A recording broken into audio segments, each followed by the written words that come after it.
Então, pessoal, vamos iniciar nossa aula. Primeira disciplina de filosofia que a gente vai trabalhar juntos. E nesse primeiro momento eu gostaria de apresentar para vocês a disciplina em si, né? Acompanhando um pouquinho o que vem a ser. A gente vai acompanhar aqui na tela, depois na montagem também vai ficar um pouquinho melhor. A primeira imagem que nós temos em relação à filosofia é uma pintura de Rafael Zanzio, de 1509 até 1511 essa pintura foi feita. Está lá na Itália, Rafael, lá do período renascentista, e nessa pintura nós podemos observar que os seres humanos representados nela estão bem detalhados no seu físico, né? Então, uma das preocupações do Renascimento, nesse período do século XV, XVI, isso, né? Nós temos essa preocupação, o Renascimento tem essa preocupação de mostrar as pessoas como elas são, humanas, né? E isso reflete, nesse período do século XV, XVI, o Renascimento reflete um pouco o pensamento do Renascimento, né? Que era renascer as ideias e a forma de entender o mundo como entendia a Grécia Antiga. Então, nessa pintura a gente consegue observar, né, a representação, e o nome da pintura chama-se Escola de Atenas, a representação de vários pensadores do período grego antigo, do período da filosofia grega antiga, lá do século V, IV antes de Cristo, representados nessa pintura. Nós vamos ver dois aqui, tá? Representados ao centro, Platão e Aristóteles. Platão está apontando para cima e Aristóteles aponta para frente, né?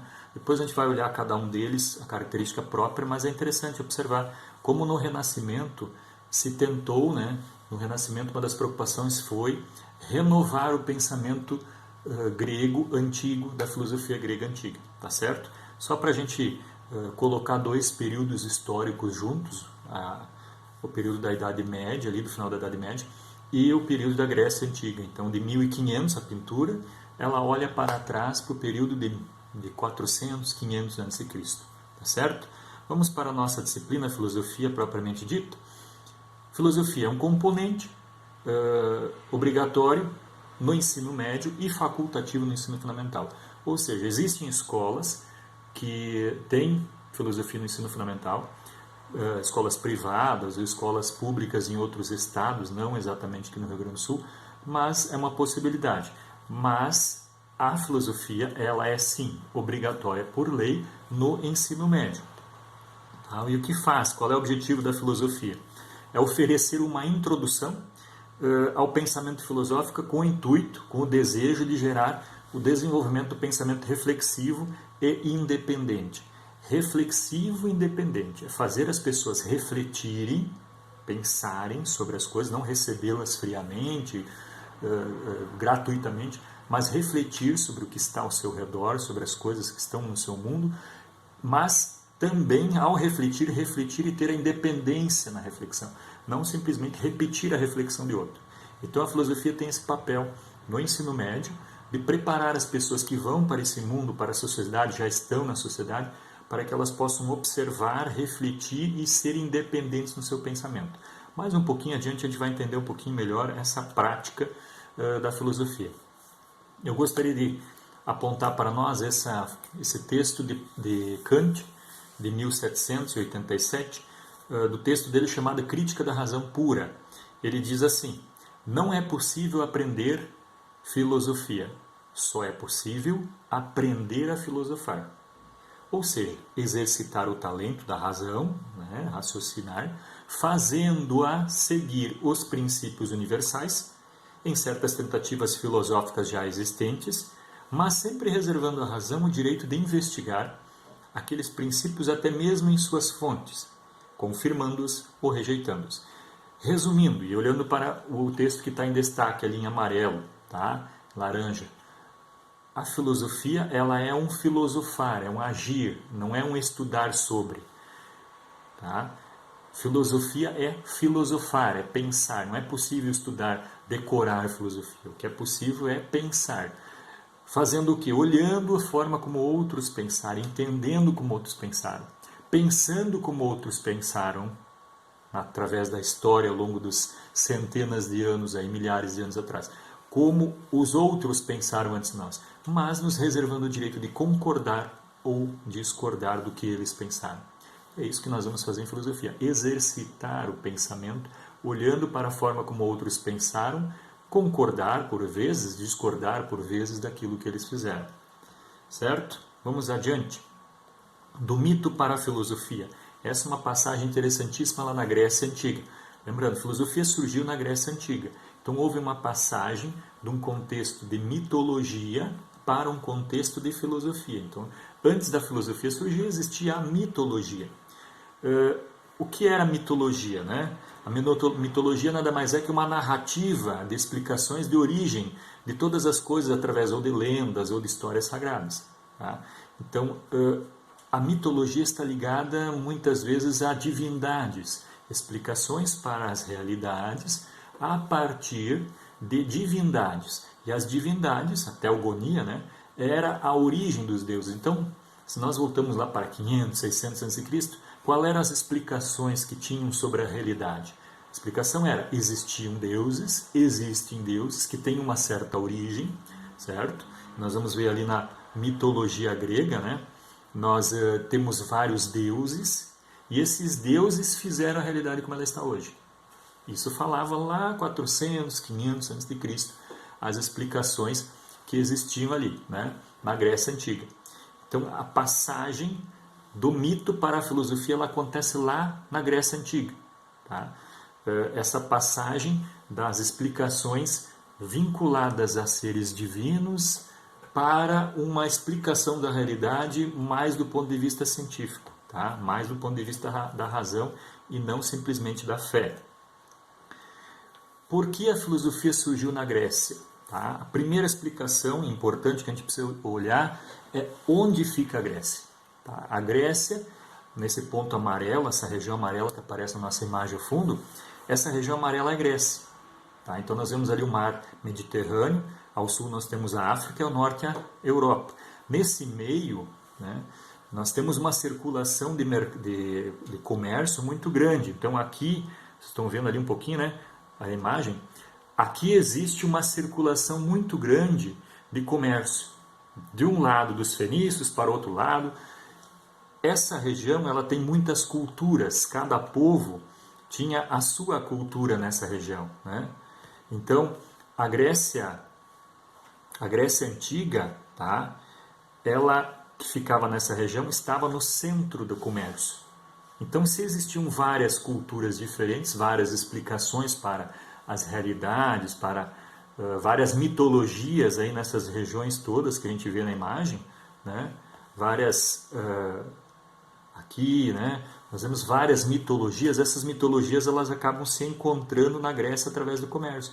O comércio fez com que elas circulassem ali próximas. Então, a região, a localização geográfica favoreceu, ajudou muito a Grécia para que ela desenvolvesse filosofia e a razão. Porque quando essas culturas elas se encontram, elas começam a se questionar. E a Grécia ela absorve tudo isso, ela pensa isso, ela raciocina isso, né? Então a localização geográfica foi muito importante para a formação da filosofia na Grécia. Vimos isso já. Qual é a outra característica que ajudou com que a filosofia nascesse na Grécia? Outra característica é o calendário. Como assim calendário? O calendário nada mais é que a divisão do tempo, né? Se nós olhamos para um dia inicia da manhã até o final da tarde, nós temos um período de 12 horas, no inverno um pouco menos, no verão um pouco mais de tempo, entre o nascer e o pôr do sol. O que são as horas? É uma divisão desse tempo. O que é o calendário? Divisão de um tempo.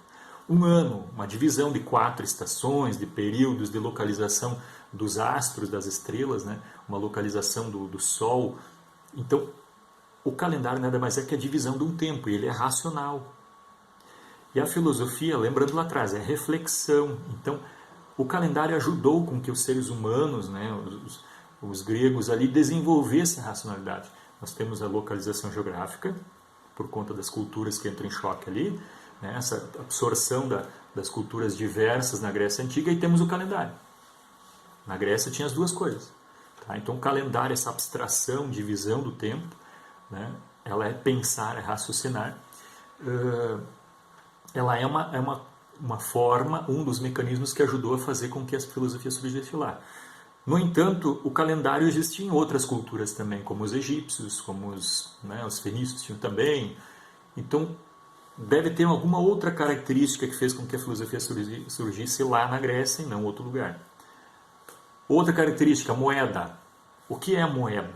Moeda é uma abstração de um valor. Tá? Vamos explicar melhor isso com um exemplo. Uma criança pequena está lá andando na rua com a mãe, com o pai, ela passa perto de uma loja, ela diz, eu queria aquele brinquedo. E a mãe diz, não, não dá para comprar. Por que não? Porque é caro. O que é caro? Ah, caro é que não dá para comprar. Quanto é? Aí dá um valor, 50, 100 reais. A criança não sabe o valor de 100, 50 reais. Ela sabe só a explicação de que é caro e não dá para comprar naquele momento. Depois de um tempo, aquela criança passa em outro lugar e vê o produto. Ela vai perguntar quanto custa? Não, ela vai perguntar se é caro ou não é caro. Então, depois, com o tempo, ela entende os valores. Então, a moeda é uma abstração, é uma racionalização de um valor de um produto. Então, na Grécia tinha moedas. Então, ela ajudou a fazer com que se raciocinasse mais, se abstraísse mais. No entanto, a moeda também existia nos egípcios, estou dando o exemplo do egípcio, não. E a filosofia não surgiu no Egito. Tá? Por que a filosofia surgiu no Egito? Alguém vai dizer, por causa da escrita, porque os egípcios, surgiu na Grécia. Tá? Por que a filosofia surgiu na Grécia? Porque na Grécia se escrevia, mas no Egito também se escrevia. E qual é a vantagem? O que a escrita ela ajuda a raciocinar? Como surgiu a escrita? Ótima pergunta. A escrita ela surgiu não pelas letras, mas pelos números, pela necessidade que os seres humanos tinham de registrar valores de estoque, de produtos que eles trocavam, vendiam, que eles guardavam. Então, a escrita surge a partir dos números, dos registros numéricos, depois ela vai para as letras. Mas, de qualquer forma, a escrita é registrar alguma coisa para outra geração ou para uma lembrança posterior. Ela é raciocinar, é você guardar uma informação e depois absorvê-la, repassá-la.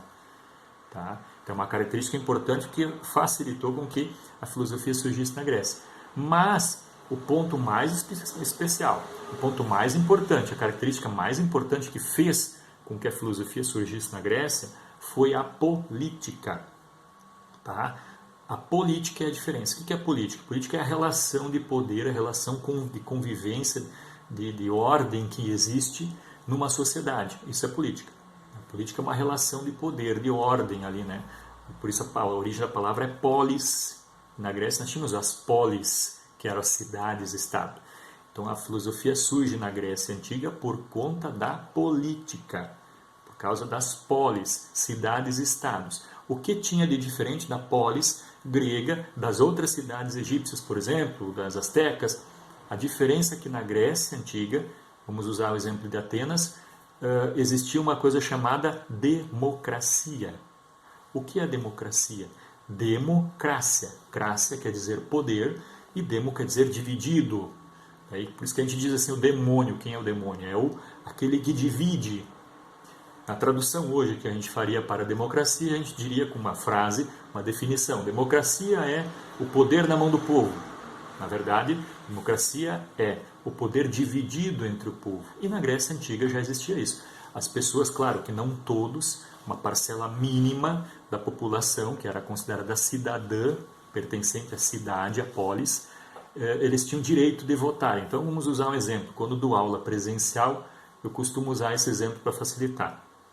Numa sala de aula nós temos uma demanda, uma necessidade, decidimos uma tarefa que precisa ser feita.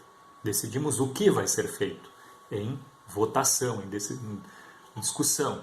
Cada um dá uma opinião e a opinião que a maioria concordar, ela vai ser aplicada. Primeira coisa, escolhemos o que vai ser feito. Segunda coisa, escolhemos quem vai fazer o que nós escolhemos que vai ser feito. Então nós escolhemos um de nossos colegas. Esse colega vai lá e realiza em nosso nome aquilo que nós decidimos. Ele retorna e aquilo que nós decidimos e que ele fez deu errado. A pergunta é, de quem é a culpa? Dele ou de todos? Porque, na verdade, quem decidiu o que seria feito fomos todos nós. Então, recai sobre nós o ônus, né? Ou então a responsabilidade sobre o resultado. Porque nós decidimos. E o que isso faz diferença lá na Grécia Antiga para que a filosofia surgisse lá? Todos os outros fatores que a gente olhou antes, as características, são importantes. A localização, a questão cultural, né, o choque cultural, ali a variedade cultural. O calendário, que é a racionalização, a moeda, uma racionalização, a abstração, a escrita, a capacidade de registrar, mas a coisa mais importante foi a possibilidade de debater. Quando os gregos, através da democracia, eles têm esse espaço para discutir, debater e refletir ideias diferentes, é ali que surge a filosofia. Nesse contexto, existe um espaço de opinião, de pensar, de discutir. Ali nasce a filosofia. No Egito Antigo, quem governava? O faraó. Quem falava? O faraó. Em nome de quem? De Deus. Então, simplesmente se cumpria. Na Grécia, claro que numa parcela mínima da população, existe a possibilidade de decisão das coisas que seriam feitas. Então, por isso nasce na Grécia a filosofia e não em outro lugar. Importante, nós estamos falando aqui da filosofia ocidental grega que nós estamos estudando. É óbvio, né? Vamos ver um exemplo aqui de uma charge com relação à complexidade, talvez, um pouco da filosofia. Essa mocinha que aparece aqui para nós é a Mafalda. Ela é personagem de um artista argentino chamado Quino. E ela, na primeira linha de cima da nossa charge em quadrinhos, ela se depara com seu pai e pergunta: pai, o que é filosofia? No dia seguinte, ela conversa com seu colega de escola. Ontem pedi para meu pai me explicar o que é filosofia. O colega responde: e aí? O pai, no dia seguinte, ainda está pesquisando. O que significa essa charge? Ou poderia significar, tá? Porque a gente tem um limite ali na interpretação. Segundo o chargista, talvez, né? Uma das interpretações é que a filosofia é algo complexo ou com diversas respostas possíveis. Não é um conceito pronto, ele é uma coisa construída. Certo? O que mais nós temos aí? Filosofia é a junção de duas palavras. Uma é philo, que significa amizade ou amor, e a segunda é sofia, que significa sabedoria. Então, o filósofo é alguém que busca constantemente pelo saber e conhecimento. Não é alguém que sabe, não é um sábio, é alguém que busca o saber. Nós temos aí uma outra charge, a gente pode olhar, vocês podem olhar depois no material, para não me estender muito. Então, philo, amizade, sofia, sabedoria, certo? Então, alguém que busca saber sempre mais, ser amigo do saber, alguém que ama saber. E quem imprimiu essa palavra? Quem criou essa palavra, né? Quem criou essa palavra foi Pitágoras, aquele matemático do Teorema de Pitágoras, e eu costumo fazer uma brincadeira aqui, né? Há 500 anos antes de Cristo, Pitágoras criou a teoria, o Teorema de Pitágoras.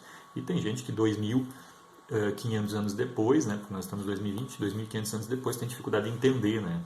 Então, o cara 2.500 anos atrás criou e algumas pessoas 2.500 anos depois ainda tem dificuldade de entender. Mas aí tem uma explicação um pouquinho em relação a isso, né? Filosofia é uma atitude diante da vida, tá? É uma reflexão autônoma a respeito da realidade. Então é um buscar entender a realidade. Filo, amizade, sabedoria, sofia, tá? Outro aspecto importante, a diferença entre senso comum, tá, e conhecimento científico. Senso comum é aquilo que a gente acredita, aquilo que a gente acha, é uma opinião. Uma outra coisa interessante de senso comum, que eu dou um exemplo para ilustrar, é aquela história lá, que a pessoa diz assim: olha, eu não estou me sentindo muito bem, estou com mal-estar. E aí chega um amigo e diz assim: toma o chá. O chá que a minha avó sempre fazia funciona, toma aí que vai fazer bem. Isso é senso comum, não é científico. O fato de tua avó ter feito, a avó daquela pessoa ter feito o chá e fez bem para uma pessoa, não quer dizer que vai fazer bem para todas. Isso é senso comum. Senso comum é também quando a gente escuta assim: olha, porque repassa uma informação sem científica, né? Então, porque minha avó sempre fazia assim, porque meu pai fazia assim. Então, são informações repassadas sem nenhum critério científico, sem nenhuma metodologia. O que seria conhecimento científico? O que seria filosofia? A filosofia é conhecimento científico, tá? É uma informação que parte de uma análise de fatos, que tem uma comprovação, que é racional, que segue uma sequência de investigação, uma metodologia científica, uma metodologia de investigação. Agora, por exemplo, nós estamos passando por uma fase diferente aqui, que é essa do vírus, né? Então, às vezes, a gente escuta muito senso comum, né? Seguidamente a gente vai ou no mercado, ou na padaria, ou na fruteira e você escuta senso comum. Ah, porque eu acho que isso aqui é assim, porque eu ouvi que era assado. E aí tem muito cientista, né, popular, aí, cientista do senso comum. Ele associa informações, ele acha que que ele tem a solução do problema. Se fizer assim, vai ser assado. E eu não sou cientista, eu não sou químico, eu não sou físico, não sou biólogo, sou matemático, certo? Eu não posso dar uma explicação concreta e específica sobre uma coisa que não é da minha área. Então, eu preciso estudar. Então, conhecimento filosófico é conhecimento científico, porque ele tem uma metodologia, tem uma pesquisa, né? Então, a ciência lá na Grécia Antiga, o início que nós conhecemos hoje como ciência foi a filosofia. Por isso que é comum a gente escutar falar que filosofia é a mãe de todas as ciências, né? A filosofia é a mãe de todas as ciências, ok? Então nós olhamos um pouquinho lá da Grécia Antiga, o surgimento, lembrando que filo quer dizer amigo, amizade, e sofia quer dizer sabedoria, e que a origem da filosofia está muito ligada lá na Grécia Antiga à questão da variedade de culturas que se encontram lá na região do mar Mediterrâneo, onde ficava a Grécia, e ao mesmo tempo também, especialmente por conta da democracia, que era o sistema político que na Grécia Antiga existia. Muito obrigado e vamos para um próximo vídeo.